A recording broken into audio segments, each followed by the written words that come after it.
Hello, everyone. This is Mike with Real Dead, and today we got Kane Hodder Q&A from Mad Monster in Atlanta 2023. They would not allow you to video in here, but we do have the audio, so we're going to play this for you. We do have some pictures on here. They're just random pictures we found, but you can listen to this as a podcast. Thank you. Well, it's great to see you again. Thank you for joining us here in Atlanta this weekend. It's good to be here. All right, well, I have my questions I'll start off with, and then we'll open up to everyone else out here. So again, if you have a question, have it ready to go, and we'll get to as many of you as we can. So let's start with, basically, for those who might not be familiar with, what was it that first inspired you to want to get into the entertainment industry, doing stunts and acting? It was just the idea of trying to make a living doing things that I used to do for fun to entertain my friends. I used to do crazy shit to make them scared, and I was entertained by it. So I thought, there is a job where you get paid for that instead of doing it for free. So I investigated and eventually decided to try and become a stunt person. And in the middle of my college career, I quit and pursued the stunt career, and it worked out pretty well. Can you talk a little bit about that first job that you took on as a stunt performer? I mean, the very first thing I ever did as a professional stunt person was an episode of a show called Emergency. You got to be pretty old to know that show, but I played a workman that had been burned and had to be rescued from an oil refinery tower. And that was January of 1977, and July of 77 I got burned doing a fire stunt. So that was a little bit coincidental, but once I started working, and when you go into stunts, it's an incredibly hard business to break into if you don't have a family member that has done it in the past, because there's no auditioning for stunts. You get hired by a stunt coordinator, and they only hire you if they know your work. And if you can't get hired in the beginning, how do you prove that you're really qualified? So it takes forever, no auditioning process like with acting or anything. So it's really hard, but once you are able to do a few jobs and survive paying your bills with very little work, then it eventually starts getting better and better. And as long as you stay alive, then you have a good career. Now, I know you've talked about, in Unmasked in your book, and then also in the documentary, about that experience, of going through the burn and the recovery and everything. And, because there are not everyone who goes through something like that could come back and, I don't want to say the word thrive or be stronger, but basically come back and be stronger, and also inspire so many other people as well too. Can you talk a little bit about that and that process of coming back from something like that? Yeah, I mean, you getting burned is a very serious injury, and it's incredibly difficult to, first of all, just survive, and then you have to deal with all the mental issues that go along with it, like thinking, you live through the injury, which is one thing, and I was 22 when I got burned, so after the physical stuff is done, then you deal with the mental issues because of the fact that you're most of your body is a scar now. And so you get real kind of hesitant on showing your scars. And, you know, with stunts, it doesn't matter as much. But then I started being able to get into doing some acting roles, and someone in my career suggested that he would like me to play the lead character in a movie called Ed Gein. Mike, where are you? Oh, right there. Mike Pfeiffer wrote and directed that movie, and BTK, and Bundy, which I did all of those with him. But Mike suggested using my scars. And I was kind of surprised by that because, you know, I didn't think anybody would want to ever see the scars on film. But he suggested that we feature it a little bit, not blatantly, but not be afraid to show it either. And it really started me on a path of, you know what, I have the scars, and sometimes it won't be appropriate for a character for me to show the scars, but other times it might be. So started a whole different part of my career. He started giving me dialogue, which I never expected to do, and really kicked off my acting side of my career. So I still always loved doing stunts, but it was really fun to play a character also. And so that kind of expanded everything in my career, and I have, you know, been a lot more comfortable with the scars because, you know, it's a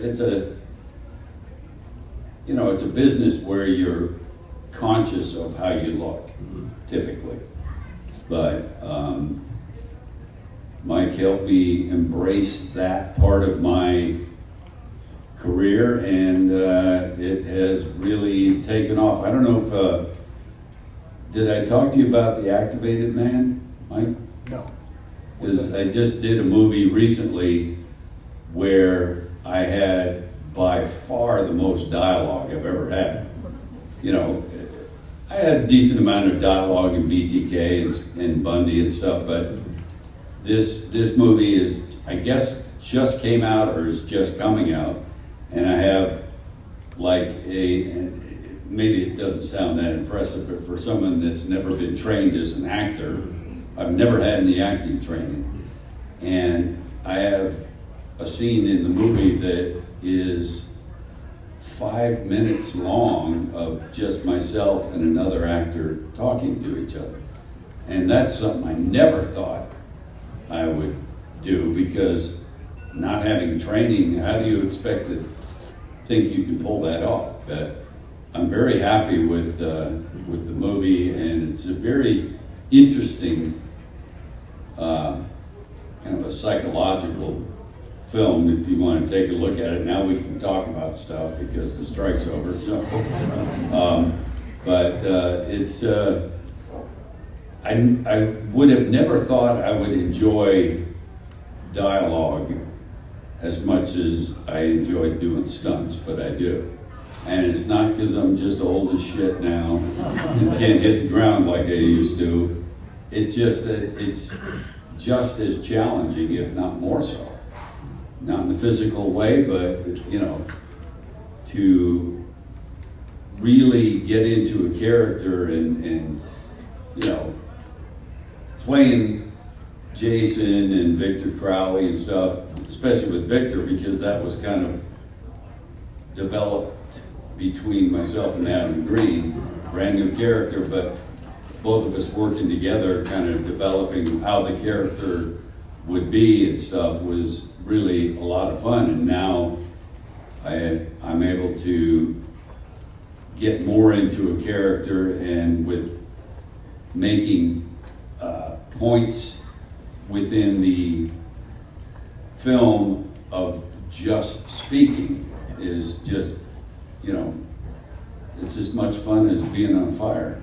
Let's see, I'm not sure if that makes sense, but I always loved being on fire. Even though I got burned, I ended up specializing in fire stunts after that. You guys probably know that, but and it's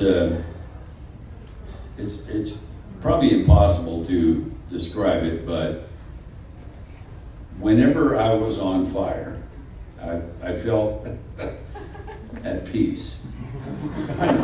If I heard somebody say that, I said, "Oh, fuck you. You're so full of shit."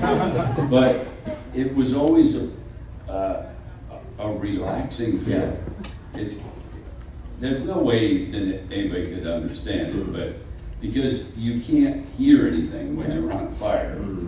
And as long as you don't feel pain from it, it's very, almost like meditation in a way. And so many people in the stunt business don't do fire. Even though they're professional stunt people, they don't do fire because it's kind of a specialized thing. So I always felt a little bit in a different category because it's a high-paying stunt, and more importantly, it's a stunt where you can do it for many years and there's no cumulative damage done to your body. Like all the guys, I used to work on Dukes of Hazzard TV show, and all the stunt guys that used to do all the car jumps and the car flips and stuff ended up not doing well later in life because of the damage done to your brain or your lower back or something. But with fire, if you do it properly, there's no recovery. You're not even sore from it. So it seemed like, to me, it made sense. You get paid a lot of money for being on fire, and you're not sore the next day, which is rare with stunts. You do a fight scene properly, and you're sore. I did a movie called Charlie's Farm in Australia with Tara Reid and Nathan Jones. And Nathan is a huge motherfucker that I had to do a fight scene with. He's like 6'11", 390, and I'm not. And we do a fight scene, and at the end, he kicks me in the chest with his size 17 boot and 390 pounds behind it. Just about put me through a barn wall. But, you know, that kind of thing, you're sore the next day. If you're not sore after doing a fight scene in a movie, you didn't really do it properly, in my opinion. So it's just been, a great career, and I've been very fortunate. Now, I found it interesting when you were saying that it being on fire, it's like almost relaxing or meditating. What's kind of going through your mind at that point? I mean, when the main thing, a lot of people when they would do fire stunts, they used oxygen, a little oxygen mouthpiece, because when you're on fire, if the fire is in your face, you can't breathe, because if you inhale the superheated air, you can burn your throat. So most people use breathing devices so they don't have to think about that. But for some reason, whenever I was on fire, I was calm enough to realize that when you're moving around on fire, sometimes the fire's in your face, then you move this way and the fire goes away, you can breathe right there. Then the fire comes back, you hold your breath until you're aware enough that the fire is away from your face, you can take another breath. So I never felt it was necessary to have breathing apparatus. And I think you have to be so calm to be aware of that I just always kind of prided myself on the fact that I could be on fire after almost losing my life to a fire stunt, to be able to, be that calm. And my favorite fire stunt is from Friday the 13th, Part 7. because I was on fire for so long and so much flames. When you watch that again, and you've seen the documentary or whatever, you know what I'm talking about, when normally a fire stunt, especially back then, was done, you'd have your safety guys light you on fire as the cameras were rolling, and then it would have to be an edit where they cut to you on fire. But with part 7, we wanted to show me catching on fire on camera in the scene. So that's why the fire blasts out of the furnace, because she has the telekinetic thing going on, and ignited me on camera, and then in a high-speed camera, you know, stumbling around, totally on fire, moving all around. You can see that there's fire everywhere, all the way from my ankles to the, 5 feet above my head. And so it ends up being my favorite one, because I didn't ever feel that hot. Yeah. Because when you do a fire stunt, your cue to get put out is when you can't stand the heat anymore. You hit the ground, they put you out. Yeah. But as I was burning, I was like, man, this is not as hot as I'm usually feeling. So I just and that's why it's my favorite. Talk a little bit about, playing roles that have a basis in reality. So, like, what's the preparation that you go through for, something like for Ed Gein or for BTK? How is that different from how you approach playing a character like Jason or Victor Crawley? A fictional character, it's somewhat easier because you don't have to follow anything that really happened. But with somebody like BTK, and I already knew all the stories of all the well-known serial killers, and just because I've always been fascinated by that mindset. I don't admire it or anything, but it's just fascinating to me to know that somebody did that stuff. So you play a character that existed. For me, I think you can add your own flavor to it or whatever, but you need to stick to the story somewhat, and the character, how people talked about that person and stuff. But you can still add some little stuff. When Mike asked me to play Ed Gein, I was like, but Ed Gein was a slight, smallish kind of guy, and I just was very happy that he thought I could pull it off, and he wasn't really much of a killer himself. He was weird as shit. Wore people's skin and did weird shit with dead bodies and fucking creepy. So it was just interesting to play all those characters. In Bundy, I played the warden of the prison to Corin Nemec's Bundy portrayal, but it was,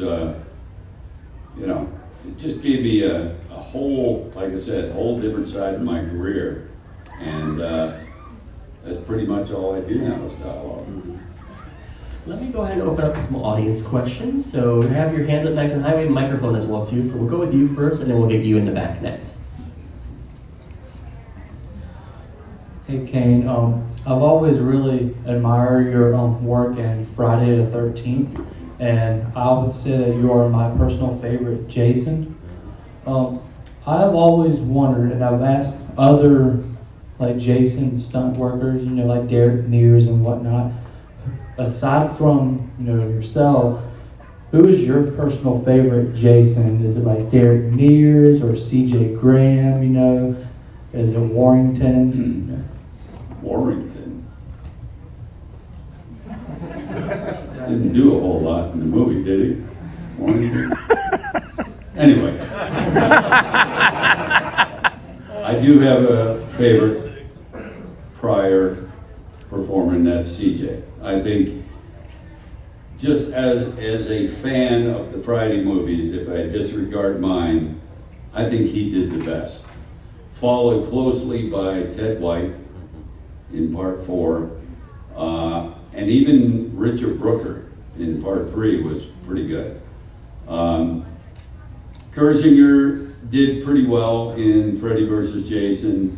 I never saw the remake because when I saw the trailer for Derek's movie, just my opinion, it didn't seem like Jason. It seemed like a survivalist in the woods. And it wasn't how I always saw the character.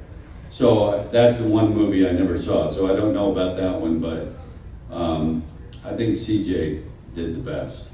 And ironically, I went to stunt school in 1975 just to see if I could become a stunt person.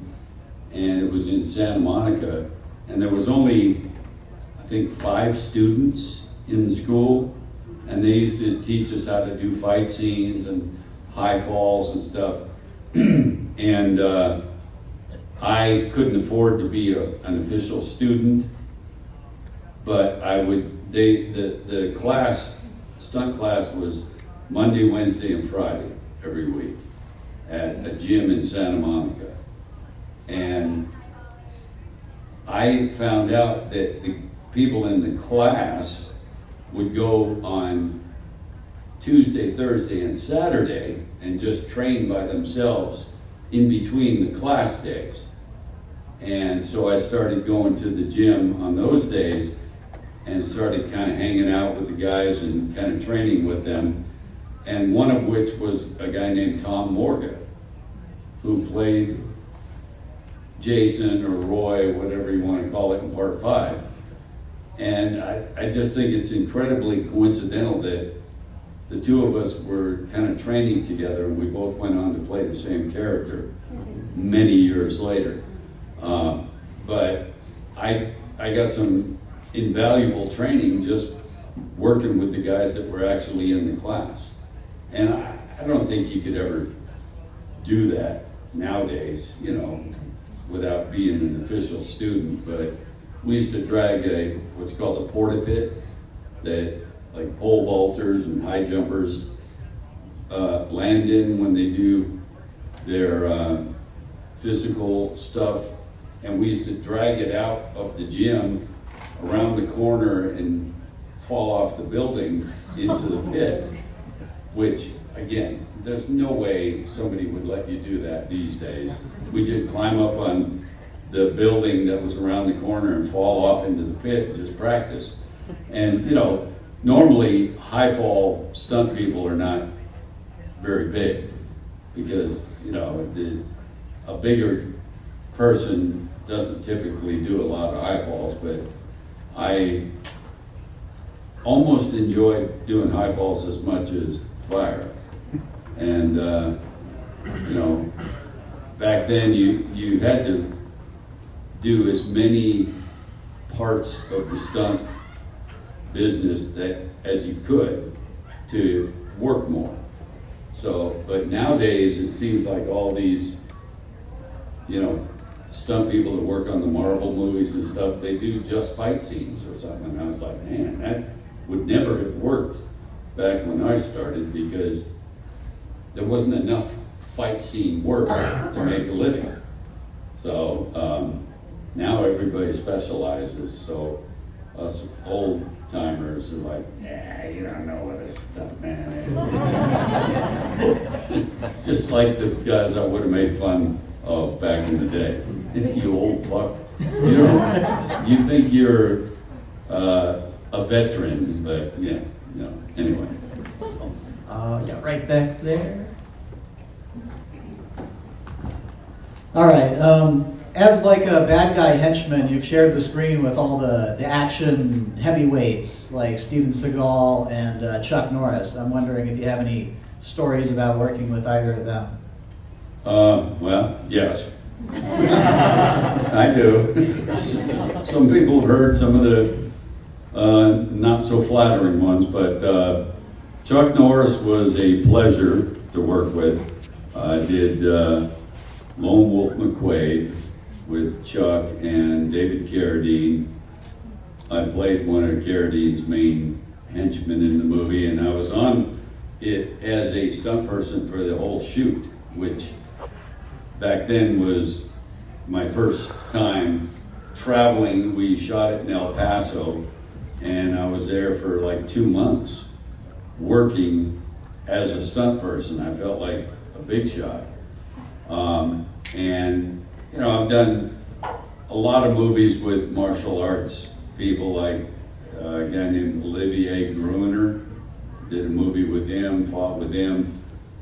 Did 3 movies with Seagal and fought with him in the first 2. Did fight scenes, and then when I was hired to do the 3rd one, I said, no, I don't want to fight with him anymore. Because, you know, didn't care for it for various reasons. But anyway, we don't need to have people posting stuff about me talking shit about him. But, you know, he doesn't do much anymore, so what does that tell you? It was, it's fun to do a fight scene with a professional that knows how to fight for camera. It's totally different than fighting for real, because you have to make things look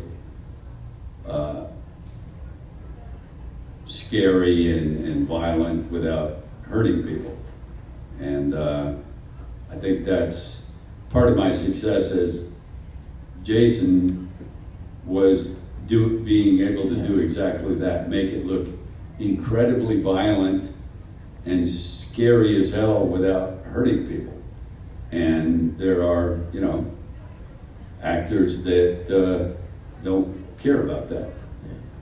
But, you know, we don't want to mention their name, Steven Seagal, because that'd be rude.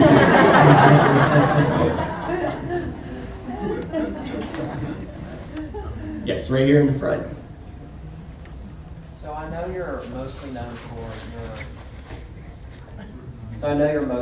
for playing Jason Voorhees, but I know not many people know that you worked on Texas Chainsaw Massacre Part 3. And I want to know, how was it working for that, being like the main stunt guy for Leatherface? Yeah, what?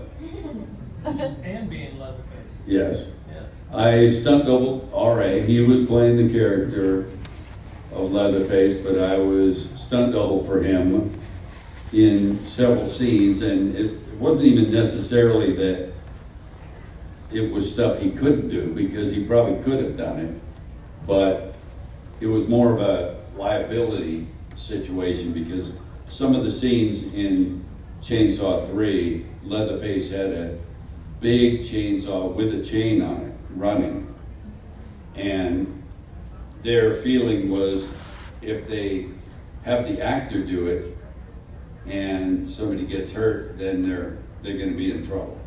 But if they made the effort to have a stunt person do it and someone gets hurt, then they made the effort to make it safer. Like the whole thing with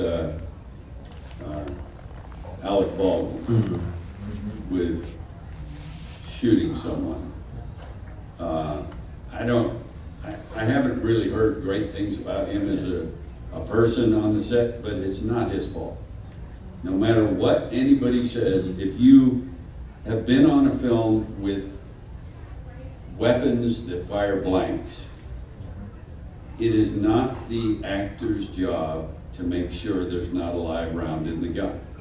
I know it sounds like it should be, but it's not. There's a person on the set that is their only job, is to handle the weapons and the ammunition that's put into the weapons. So you can't expect the actor to, well, I better check this to make sure. It's a professional that does that. So it was not his fault in any way, in my opinion. And I've fired many, many weapons with blanks in them. I never checked it to make sure it wasn't a live round.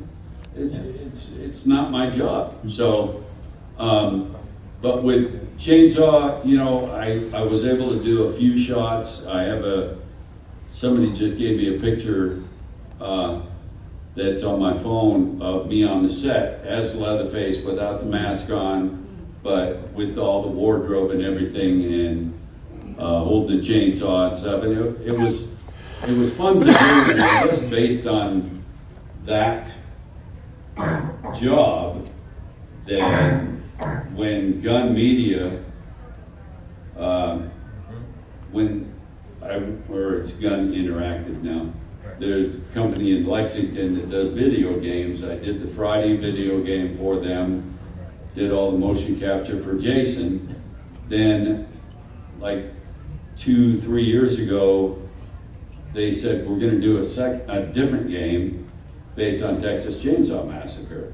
I said, wow, that's fantastic. And they said, we'd like you to do the motion capture for Leatherface.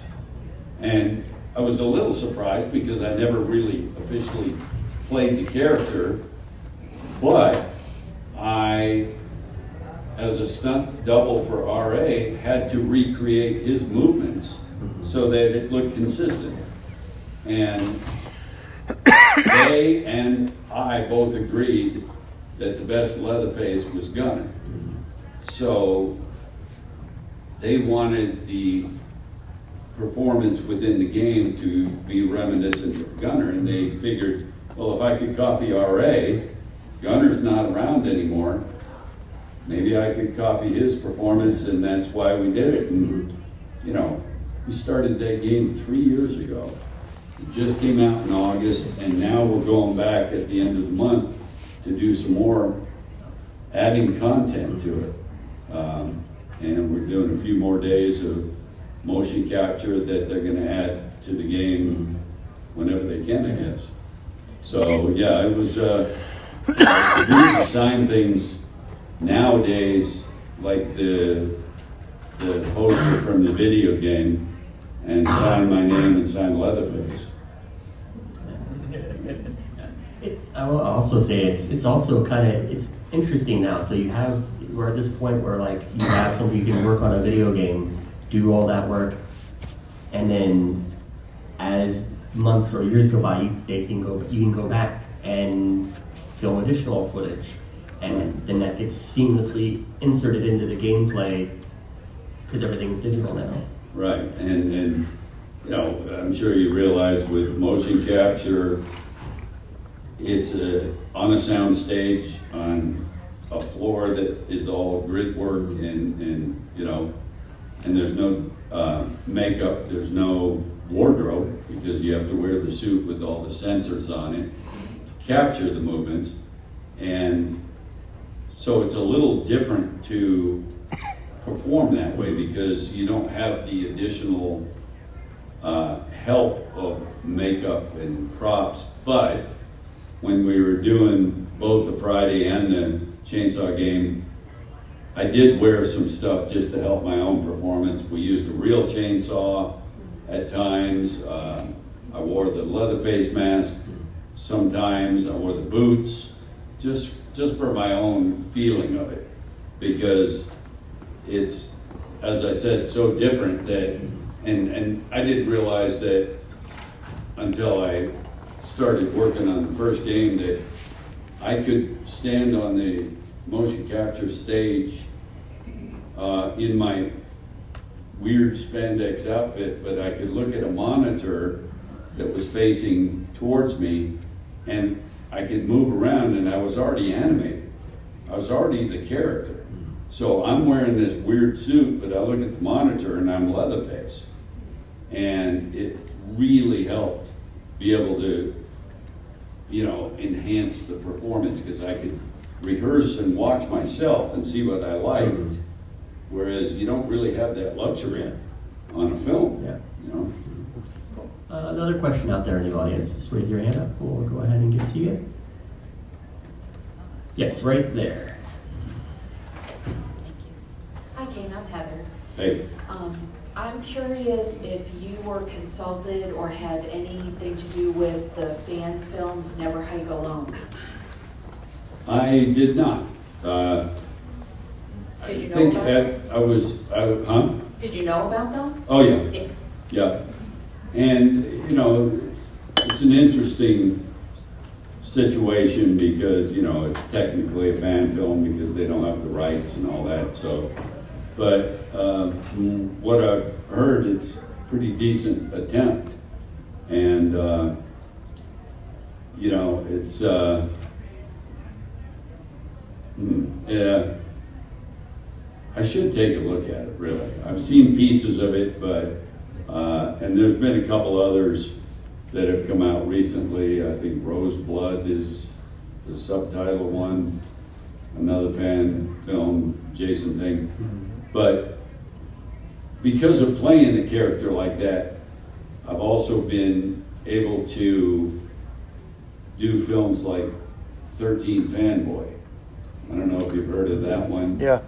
That I play myself in it, and kind of being stalked by an obsessed fan who tries to kill me, which is kind of interesting, really, because I know there's people out there that aren't like that. But what was really fun about it was that this person attacks me and I'm dying, laying on the ground in the arms of an actress who happened to be the girl that played young Tina in part 7, when there's flashbacks of Lar as Tina as a little girl, and it's an actress named Jennifer Banco, who I also worked with on Chainsaw 3. But, you know, it was kind of cool to have a very emotional,